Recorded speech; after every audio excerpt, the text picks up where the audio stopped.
What if I told you that the secret to transforming your entire life, like erasing your deepest anxieties and unlocking your hidden potential, is hiding right now behind your dusty computer monitor? I mean, it sounds like a massive exaggeration, or maybe some kind of cheap magic trick. Yeah, totally. But the mechanism behind this is, well, it's actually deeply rooted in human biology and psychology. Wait, are we literally talking about dust and tangled cables here? Because, it is genuinely hard to believe that just organizing my desk is going to fix my existential dread. Oh, absolutely.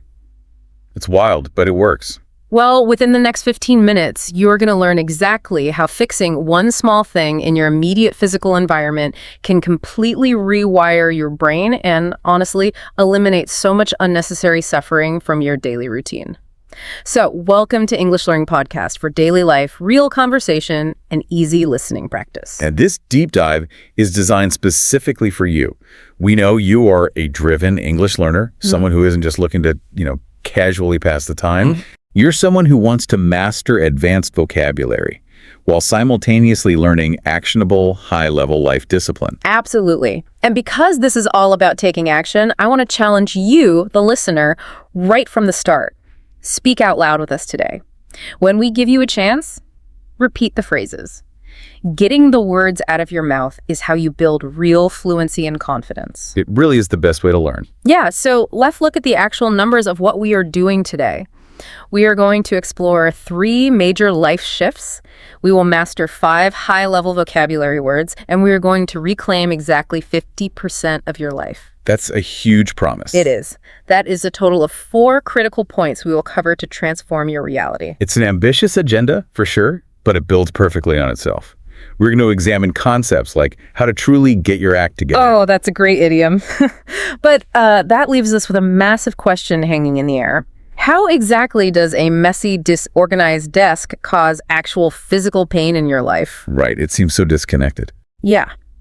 We are going to reveal the biological reality of that in just a moment. It really is the ultimate question, isn't it? It brings us down to the very foundation of why anyone should ever bother with self-improvement. Exactly. We often think of self-improvement as this shiny, positive, live your best life concept. Sure. But the real reason we need to organize ourselves is far more urgent. Which is what? It is so you don't suffer any more stupid, unnecessary pain than you absolutely have to. Stupid pain. I really like that phrasing. It implies a divide, right? Like there is pain in life we cannot avoid. Grief, illness, things like that. Right, unavoidable tragedy. But then there is this massive category of pain that we entirely manufacture ourselves just by being completely disorganized. Yeah, exactly. And what's fascinating here is the cognitive load of that disorganization. Sure. When you leave chaos around you, like unpaid bills or just a filthy room, your brain doesn't just ignore it. It doesn't. No, not at all. Human beings are constantly scanning their environment for threats and unfinished tasks. Oh. So every time you walk past that messy desk, your brain uses a micro amount of executive function to say, hey, I still need to deal with that. So it's like an app running in the background of your phone, just draining the battery. Yes. It drains your energy. Yeah. If you don't organize yourself properly, you pay biological tax. Yeah. You become exhausted, anxious, and eventually that mental exhaustion turns into physical stress. Okay, let's unpack this, because there is a really fantastic English idiom we use to describe the process of stopping that chaos. We say, you need to get your act together. Oh, that's a perfect one. Yeah, for our B2 and C1 learners, to get your act together simply means to organize your life, your schedule, or your thoughts effectively so that you stop failing and start achieving what you want. It's a brilliant phrase because an act implies a performance. Right. You are performing poorly and you need to coordinate yourself. For example, a manager might tell a struggling employee, if you want to keep your job, you really need to get your act together and start meeting your deadlines. And if you don't, well, you mentioned that the stress eventually catches up with you. The pain of a chaotic life becomes so obvious that you are forced to change. It becomes, to use a great C1 level word, incontrovertible. Incontrovertible, I love that word. It's a strong one. It really is. It literally means impossible to doubt, impossible to argue with.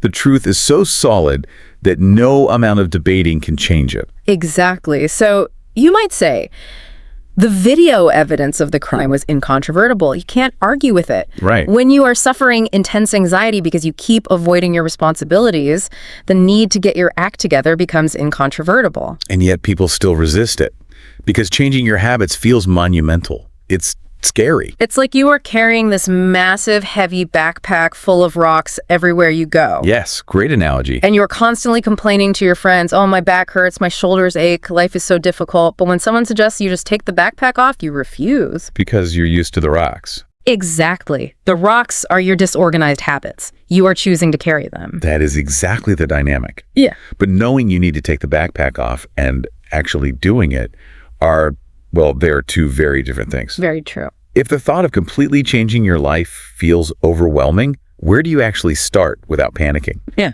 It turns out the answer takes exactly 10 minutes, and it is sitting right in front of you.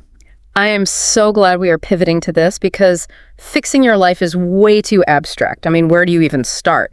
But fixing a bedroom, that is something I can actually understand. Yes, keep it local. You don't start by trying to fix the economy or your entire career trajectory. Thank goodness. You start by walking into a room. Your bedroom or your home office is perfect. You sit on the edge of the bed, you close your eyes, take a breath, and you just look around. Okay, I'm picturing it. Then, you ask yourself one genuine, humble question. If I wanted to spend just 10 minutes making this room slightly better, what would I have to do? What I find so strange about this exercise is how quickly the room responds. It is almost like a magic spell. It really is. When you ask that question honestly, the flaws in the room instantly light up. Because you have shifted your brain's filtering system. Suddenly, that stack of mail you've ignored for 3 weeks starts bothering you. Oh yeah, I know that stack. You look at the computer monitor, and you finally notice the layer of dust and the empty coffee cups hiding behind it. You notice the cables from your television are a tangled, chaotic mess. This brings up a really useful be-to phrasal verb. When you give your brain that specific instruction, the messy things in the room literally pop out at you. To pop out. Yes. Wow. It means to suddenly become highly noticeable or obvious in your visual field. Exactly. Imagine you are looking at a black and white photograph and there is one bright yellow taxi in the middle. You would say, that yellow taxi really pops out at me. Perfect example.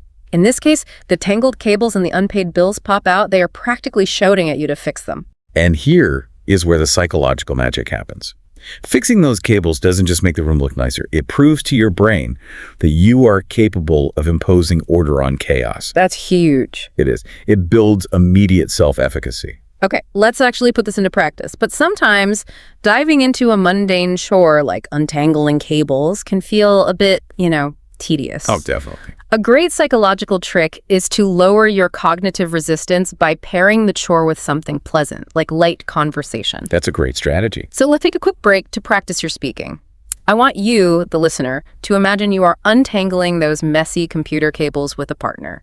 You want to make some friendly, natural, small talk about the weather while you work. Nice and casual. I am going to say a line, and I want you to repeat it out loud wherever you are listening from. Ready? I'll say the phrase, and then give you a moment to repeat it. It's quite gloomy outside today, isn't it? Go ahead, say it out loud. I'll wait. Yeah. Perfect weather for staying inside and organizing. Your turn. Try it now. Excellent. Speaking out loud like that is incontrovertibly the best way to improve your English fluency. It really is incontrovertible. By the way, if you are enjoying this deep dive and finding value in these vocabulary breakdowns, remember to like, share, and subscribe. Yes, please do. And stick around because we have a very special bonus at the end of the show that ties this whole system together. So if we return to our newly organized room, we have to acknowledge a hard truth. Fixing the physical space is a powerful first step, but it is only the beginning. The order has to spread to how you use your time. Right. We fixed the room, the cables are tied up, the dust is gone. But what about the things you actually do in that room every single morning? You mentioned earlier that we might be throwing away half of our lives without even realizing it. It's terrifying, really. I want to look at those numbers. The mathematics of our daily habits are truly staggering. When people want to transform their lives, they usually think about big, dramatic events, like graduating, moving to a new city, getting a promotion. Yeah, the highlight reel. Exactly. But we often tell people, you need to look at the things you repeat every single day. Okay, I have to push back here. Aren't daily routines like brushing your teeth, making your bed, scrambling eggs for breakfast, aren't those just boring chores? Most people think so. Why should I dedicate my mental energy to optimizing how I eat breakfast when I have massive, ambitious career goals? Shouldn't I be focusing on the big picture? Well, if we connect this to the bigger picture, the simple arithmetic actually proves you wrong. Those daily routines, waking up, showering, eating, your morning commute, they likely constitute 50% of your entire life. Wait, really? 50%? Yes, they make up half of your time on Earth. Wow. When you frame it like that, ignoring them sounds entirely reckless. It is reckless. People tend to think of these daily, repetitive actions as trivial. They think, oh, it's just Tuesday morning. It doesn't matter if I rush out the door stressed and angry. But that sets the tone for everything. It's completely backwards. If you have a terrible, chaotic morning routine, you are subjecting yourself to chaos for 50% of your existence. That sounds miserable. It is.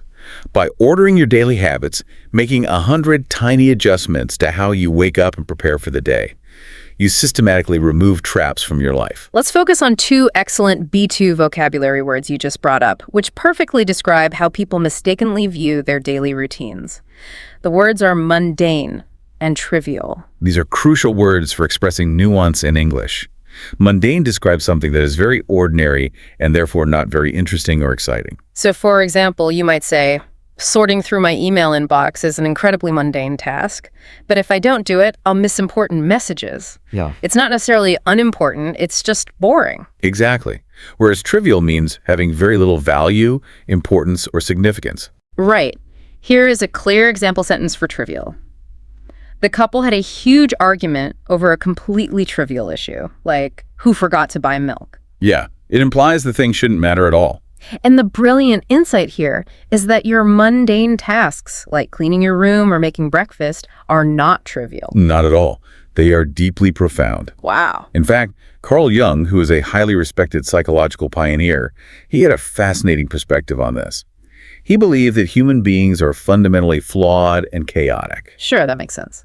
To truly grow, Jung believed you must first organize your own mind and emotions locally. You act out your order in a small, controllable domain, like your bedroom or your morning routine. Start small. Yes, because only after you have mastered that small domain do you have the strength and competence to extend your order out to the broader world. I see. It's an issue of scale. You have to prove you can govern a bedroom before you try to govern a city? Precisely. So let's say my room is perfect and my morning routine is dialed in. Should I finally go out into the street and start fixing everyone else's massive societal problems? Stop right there. Uh-oh. Because doing that prematurely is not just arrogant, it can be incredibly dangerous. Dangerous how? I mean, if I'm organized, shouldn't I help others? This introduces a vital psychological and ethical boundary. It is known as your domain of competence. The domain of competence, meaning the specific area of life where you actually possess the skills, knowledge, and authority to be genuinely useful. Precisely. Let's use an extreme example. Suppose you are walking through a park and you see a man who has been struggling with severe addiction and schizophrenia on the streets for 10 years. Okay. He is stumbling towards you, clearly in distress. Now that is a profound tragedy, and it would be a beautiful thing if you could fix his life. But the harsh, undeniable reality is you haven't got a clue about how to fix a decade of severe psychological and chemical trauma. Yeah, it is miles outside my domain of competence. Yes. You must approach the world with humility. You wouldn't walk up to a highly complex, broken military helicopter sitting in a field and just start tinkering with the engine, would you? Absolutely not. I'd probably blow it up. Right.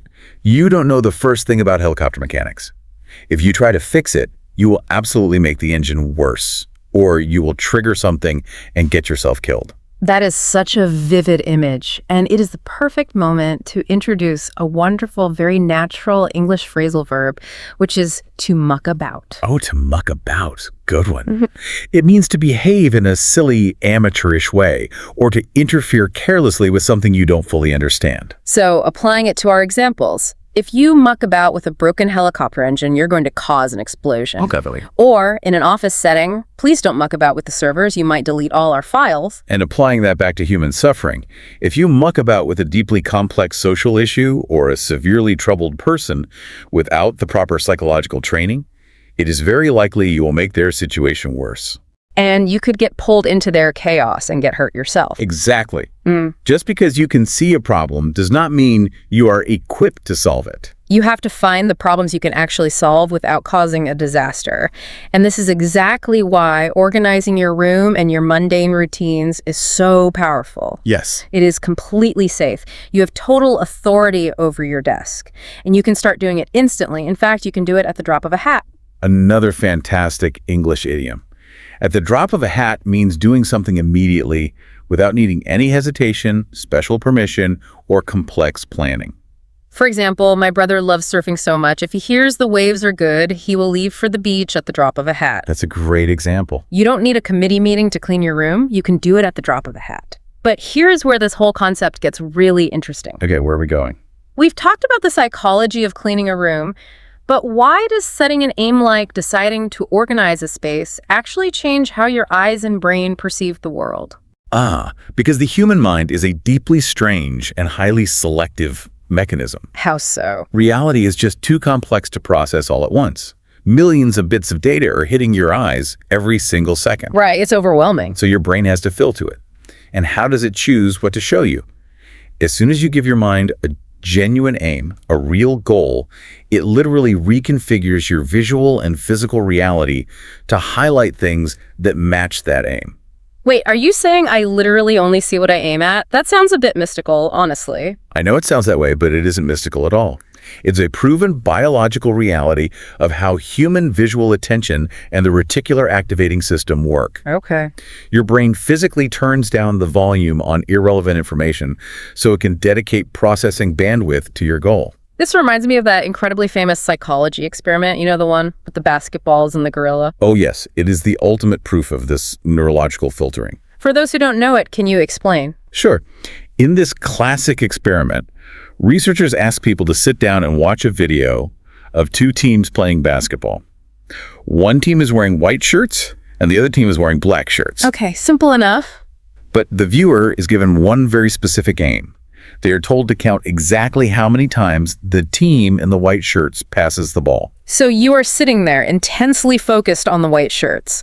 1 pass, 2 passes, they bounce it, 3 passes. And right in the middle of the video, while everyone is running around, a person in a giant absurd gorilla suit walks right into the middle of the basketball court. It's hilarious. The gorilla stops, turns to the camera, beats its chest for a few seconds, and then just casually walks off the screen. And the truly mind-blowing part is half the people who watch that video never see the gorilla. Half of them. They completely miss a giant primate beating its chest. How is that biologically possible? It happens because the brain's processing power is limited. I mean, if you spent 5 years just meditating on the implications of that one experiment, it would be time well spent. The viewers aimed their attention solely at the white shirts. The gorilla is black. Yeah. Because the gorilla was not relevant to their goal of counting passes, the brain essentially categorized it as visual noise. Wow. It completely edited it out of their conscious reality. It proves that you see what you aim at. Okay, I have to push back here because this raises a very heavy philosophical question. Let's hear it. If my aim determines what I literally see and experience, and my world is manifesting in a really negative, miserable, painful way, does that mean it is entirely my fault? That's a tough question. Right. Are you saying that if someone is stuck in a toxic workplace, or if they get a terrible illness, it's just because they aimed at the wrong thing? Isn't that essentially victim blaming? This raises an incredibly important distinction, and I am glad you pushed back, because we have to be very careful not to cross into toxic positivity here. Yeah, we definitely want to avoid that. We are absolutely not trying to reduce every complex human tragedy to an improper aim. There is a massive, uncontrollable, random element to life. Right, sometimes tragedy just strikes. Exactly. People get sick through no fault of their own. People are born into profound poverty. Freak accidents happen. There is suffering that is thrust upon you, and you cannot blame that on a bad aim. You don't want to take this psychological concept too far and blame victims of random chaos. Okay, so where is the line? How does having an aim help us if random tragedy still exists? The line is between the unavoidable tragedy and the stupid pain we discussed earlier. Ah, right. Stupid pain. You cannot control the random tragedies, But knowing that your brain heavily filters the world based on your goals, checking your aim remains the most powerful tool you have to handle that reality. That makes sense. Even in a bad situation, if your world is manifesting negatively, you should at least pause and ask yourself, am I aiming at the right thing here? Am I making this tragedy worse through my own chaos? I see. Because if you are going through a hard time, but your internal aim is focused on bitterness and revenge, your brain will physically highlight a million reasons for you to stay bitter. Yes. You will only see the gorillas of resentment. Wow. But if you aim at order, even if it just starts with organizing your messy bedroom, your brain will reallocate its bandwidth to start showing you solutions and pathways out of the darkness. Exactly. It scales upward perfectly. From the trivial dust behind your computer monitor, to mastering your mundane daily routines, to eventually discovering your life's ultimate aim, it all comes back to defining what you are looking for. This has been a truly eye-opening conversation. We have traveled all the way from untangling computer cables to understanding the profound biological filters of the human brain. It beautifully emphasizes the core lesson here. No positive action you take to bring order to your life, no matter how small or mundane it seems, is truly trivial. Before we wrap up this session, I want to leave you, our dedicated listener, with a final provocative thought to chew on today. Look around your immediate physical space right now. Look at your desk, your bedroom, the inside of your car. Look closely. Take a real look. Does that physical space reflect the chaos of an accidental life that is just drifting along?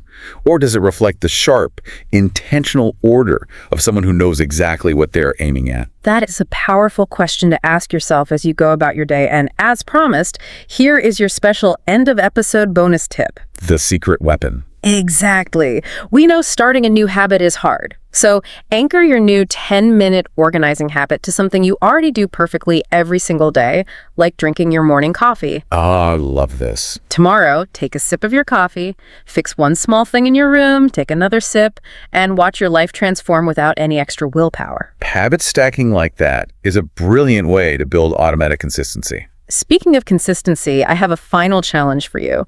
To prove that you have the discipline to make it all the way to the end of this deep dive, go down below and write the exact phrase, "I am consistent," in the comment box right now. Let us know you are part of the dedicated group. We love seeing Kienzer on Kamen. It really shows who is putting in the work. Also, choose one key word and one idiom we explained today, like incontrovertible or get your act together, and write your own original sentence using them in the comment box. Practicing in public is how you master the language. We definitely look forward to reading and reviewing your sentences. Please write feedback as well. Which kind of topic do you want for the next video? Do you want more psychology, business, or culture? Let us know. And please do hype in the comments if you like this video. Your support means everything to us and helps the channel grow. It really does. Also, if you want to read an amazing article about English learning to boost your skills further, go in the description box. I have provided a link there. If you subscribe just once, you will receive free English articles in your email for free every time. It is a fantastic resource for learners looking to push to that C1 level. Absolutely. Thank you for spending your time with us today. If you enjoyed this podcast, there are many more podcasts on my channel. Go check them out and binge watch your favorites. Keep aiming high, keep your physical space clean, and we will catch you on the next deep dive.